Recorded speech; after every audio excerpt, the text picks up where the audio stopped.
Once there was a tailor, who was very brave but quite stupid. He lived alone in a small town, and made and sold clothes all by himself. His business never did quite well, but he was happy, although sometimes he thought about leaving the town. After all, there are so few people here. There are more people in the big cities, so I would make more money there. One day, he was sitting by his window and making a pair of trousers. An old lady walked past, crying, "Jam, fresh jam for sale. Come and get it. Delicious fresh jam." The tailor, who had forgotten to eat that morning, suddenly felt hungry. "And what would be nicer," he said, "than a lovely piece of bread with jam on it?" So he went out to speak to the old lady. She had lots of kinds of jam: strawberry, raspberry, plum, pear, even tomato. The tailor asked to try each and every one, and thought long and hard, before saying, "I'll have half a jar of strawberry jam." "Half a jar," said the old woman, suddenly looking unhappy. "You can't buy half a jar. They come in these jars. Full up. That's it." "Oh no. I don't need a whole jar. I'm only going to have one slice of bread, after all." The old woman complained but did what he wanted, putting half a jar of jam into a jar for him. "Here you go. Don't eat it all in one go." "Thank you, kind lady." The tailor ran home at once, pulled a loaf of bread out of his cupboard, and put some jam on it. "Ah, how beautiful," he said. "In fact, this bread and jam is so beautiful that I can't eat it right away. And anyway, didn't Mother always say that food tastes better after hard work?" So he put the bread on a plate on the table and went back to the window to work. Every few minutes he looked at the bread, and felt hungrier and hungrier, and was looking forward to eating it very much. But then, suddenly, some flies came in through the window. And the jam smelled so lovely and sweet that they went straight to the bread. "No, no," cried the man. "That's my bread." He took a towel and waved it in the air, and the flies went away. When he put the towel down, he saw that he had hit and killed 7 flies. 7. They're fast little things, so killing even one fly is hard. And I killed 7 in one blow. I have to tell the world about this. And as he was a tailor, he knew the best way to do it. He took a belt and sewed on the word 7 in one blow. There. Now I shall go out and show the world what I have done. He looked around the house for anything useful. All he found was an old cheese, so he put that in his pocket. As he left, he saw a bird caught in a bush in his garden, so he put that in his pocket as well. The brave little tailor walked out of town and up a hill, and came across a horrible, mean-looking giant. The tailor waved and said, "Good day. I'm going on a journey to show the world what I've done. I don't care what sad little humans do with their lives," said the giant. "Are you sure?" said the tailor. "Look." And he showed him his belt with the word 7 in one blow. The giant gasped. 7 in one blow? That is a lot. I have only killed 3 in one blow myself. All right then, let's see how strong you are. The giant picked up a stone and squeezed it in his hands until water came out. "Your turn." The tailor laughed. "That's easy." He pulled the old cheese out of his pocket and squeezed it so hard that some liquid came out. "What's next?" "Humph," said the giant. "Try this." He picked up a rock and threw it far away. "Good throw." "But look, it landed on the ground." "I can do better. I'll throw a stone so hard that it never touches the ground again." The tailor reached into his pocket, took out the bird and threw it into the air. The bird, who was of course happy to be free, flew far away. The giant was going red now, and said angrily, "Fine, you can throw. But let's see how well you can carry." He went over to a huge tree which had fallen down. "If you are so strong, help me carry this tree into the woods." "Of course," said the tailor. "You take the end with the roots. I will take all the branches and leaves, as that part is much bigger, and so is much heavier." But really, the tailor just sat on a branch, so that the giant carried all of the weight and he got a nice easy ride. As they went, the tailor sang songs and made jokes, and finally the weight of the tree was too much for the giant and he stopped and fell to the ground. "I give up," he said. The tailor jumped out of the tree and laughed. "I still have lots of energy." "You are such a brave little man," the giant said, "so why don't you come stay the night in our cave? We giants would love to have someone so strong stay with us." The tailor said yes, and when they arrived at the cave, they found several giants sitting around the fire, eating whole sheep. The giant showed him a huge stone bed that was far too big for him and not at all comfortable. So when the giant had left, he got off the bed and went and found a corner to sleep in. As soon as midnight struck, the giant got up, took a great iron stick and hit the bed, breaking it in two. "That's the end of that annoying little man," he muttered, and went back to sleep. Early in the morning the giants all went hunting and forgot about the tailor. The tailor woke up, found he was alone, and went back into the woods. On the way, he saw the giants coming back from the hunt, and when they saw him, alive and smiling, they all thought he was coming to kill them, and ran away shouting. "Hey! Where are you going, friends?" cried the tailor. "Oh well. They weren't much fun anyway." The little tailor walked all day, and finally came to a great city and a castle. He walked right into the castle, but feeling very tired, he lay down in the garden and fell asleep. While he slept, various people came and saw him, and read his belt, 7 in 1 blow. "My word," they said. "He is a true soldier. He must have come to serve the king." So they went and told the king about him. When the tailor woke up, he found a man standing right next to him. "The king asks you to join his army," he said, "since you are such a strong soldier." "Well, why not?" said the tailor. "That sounds like a wonderful idea." It was certainly a better job than being a tailor. So the tailor joined the army, but all the other soldiers were afraid of him.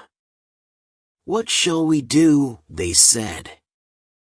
"If we get into an argument with him, he'll kill us all in a few blows." And one by one, the soldiers quit their job, until the tailor was the only soldier left. And as you might expect, he was not a particularly good one either. "I must get rid of this darn soldier," the king said. "But carefully, he could kill all of my men if he wanted." So the king gave him an impossible task.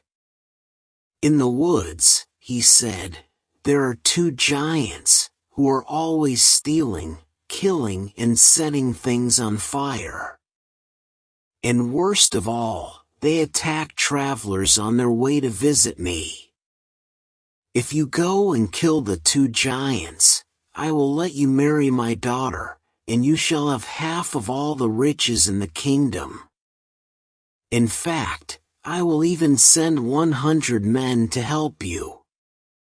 Killing 7 men in one blow was one thing, but killing 2 giants was another. So the king was very surprised when the tailor said, "Yes, why not? A lovely wife and piles of gold would be very nice. And don't worry, I don't need 100 men. A man who can kill 7 in one blow can do it alone." Still, the king sent his trusted servant with the tailor, to make sure he did not lie. They walked to the forest, and then the tailor said, "Wait here, and I shall go and kill the 2 giants." So the tailor went into the forest and found the 2 giants. He waited until they fell asleep, filled his pockets with stones, and climbed a tree above them. He took a stone and dropped it onto the stomach of one of the giants, who woke up immediately. "Hey," he said. "Why are you hitting me? You're dreaming." "I haven't touched you," said the other. They went back to sleep, and the tailor dropped a few stones onto the other giant. "Oi," he shouted. "Now you're hitting me." "I'm not doing anything. I'm just sleeping." They argued for a while, but finally went back to sleep. This time, the tailor took a nice heavy stone and threw it hard onto the stomach of the first giant. "All right, that's it," roared the giant, and hit the other giant in the face. The other hit him back, and it quickly broke into a horrible fight. They hit each other until they went purple, then they pulled trees out of the ground and hit each other with those.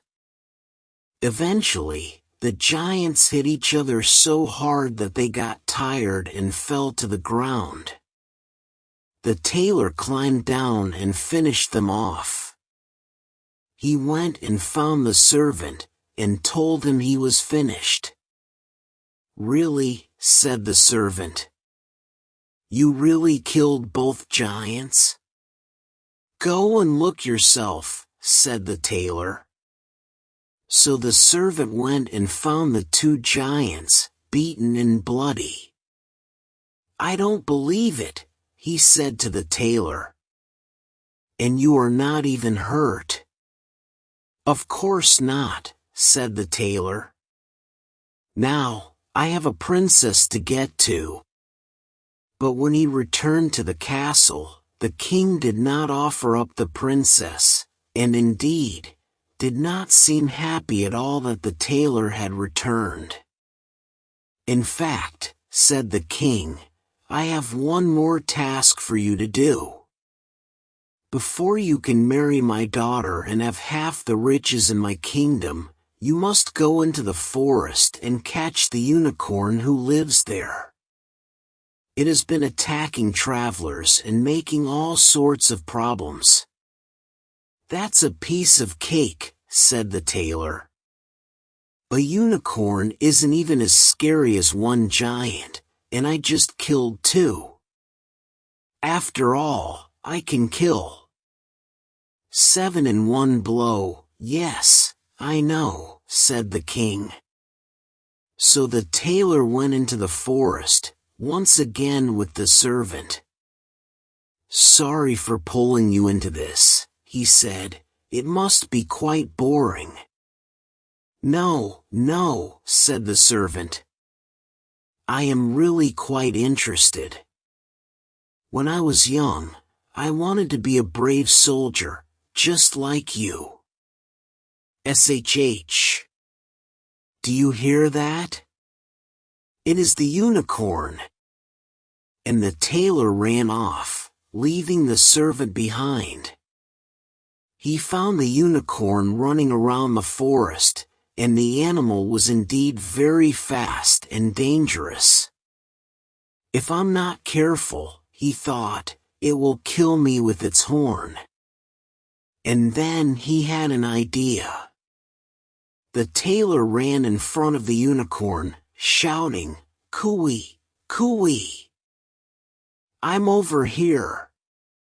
The unicorn ran after him, and the tailor ran away, stopping in front of a tree.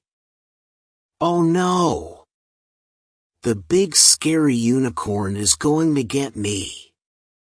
The unicorn ran at him, but just before it caught him, he jumped out of the way, and the animal's horn went deep into the tree, so deep that it couldn't get out. Piece of cake, the tailor said.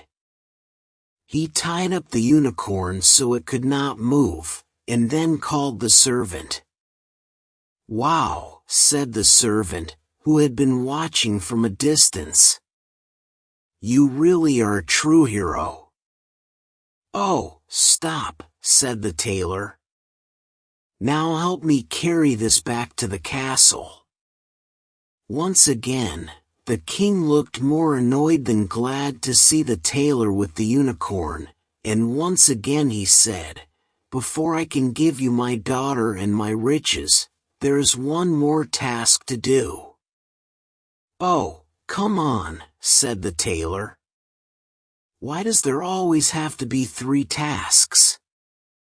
In the same forest there is a wild boar, who has been making problems, attacking travelers, eating buildings.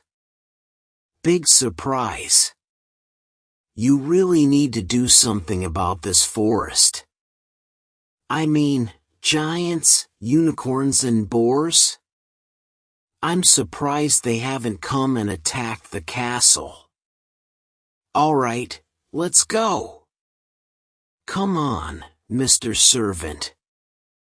So the tailor and the servant went back to the forest, and sang songs as they went.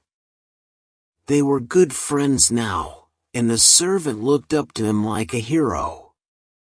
The tailor enjoyed that a lot. This time, the tailor waited for the boar to run at him, and then ran into an old church nearby. The quick little tailor climbed up the wall and jumped out of the window, which of course the boar could not do, and before the animal realized what was happening, the tailor ran around and shut the door behind it. Now the boar was stuck inside the church. Let's go call the hunters, he said to the servant, and they did just that. When the boar was killed, and the tailor returned to the king, the old man looked very red indeed. There is a duck. No, there isn't, said the tailor. There isn't a duck or a dragon or a frog or any animal or man 100 miles around here who is making any problems. I stopped them all. Now, can I finally get married? The king had no option but to say yes, and give the tailor his daughter's hand in marriage and half the riches of the kingdom. They had a wonderful wedding, although the king did not enjoy it, and all the people of the city sang songs about the tailor and brought him lovely presents. 7 in one blow. 7 in one blow, they sang, all throughout the wedding. The tailor's new wife, the young queen, was just as unhappy as her father, who had told her to be careful of this man. He came from nowhere, and he has completed all my tasks in a most strange way. Something is wrong with this hero, and I want you to find out. One night, the queen woke up in her sleep and heard the tailor talking to himself.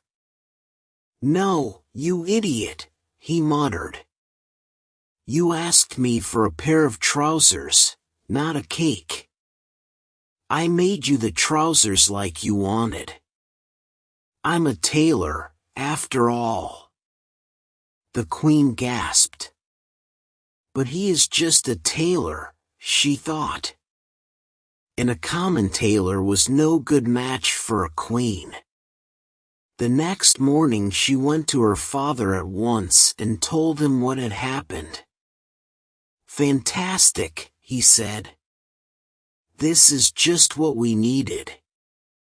Tonight, leave your bedroom door open. My guard will stand outside, and when he is asleep, the guards will come and tie him up. We'll put him on a ship and send him halfway across the world, and no one will see the brave little tailor ever again. Ah, here comes the servant with my breakfast. Run off now, dear, and don't tell a word of this to your husband."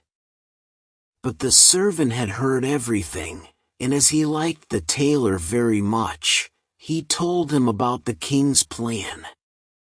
"Humph. We'll see about that," said the tailor. That night, the tailor went to bed as usual, and when his wife thought he was asleep, she went and opened the door and then went back to bed. The little tailor, who was not at all asleep, said, "You asked me for a pair of trousers, not a cake. I made you the trousers like you wanted. I'm a tailor, after all. Don't lie to me. I have killed 7 men in one blow, killed 2 giants, and caught a unicorn and a wild boar. Do you really think I will be afraid of the men standing outside my room?" And when they heard the tailor say this, the guards felt very scared indeed, and ran away. Nobody in the castle would ever attack him, and so the tailor remained a king as long as he lived.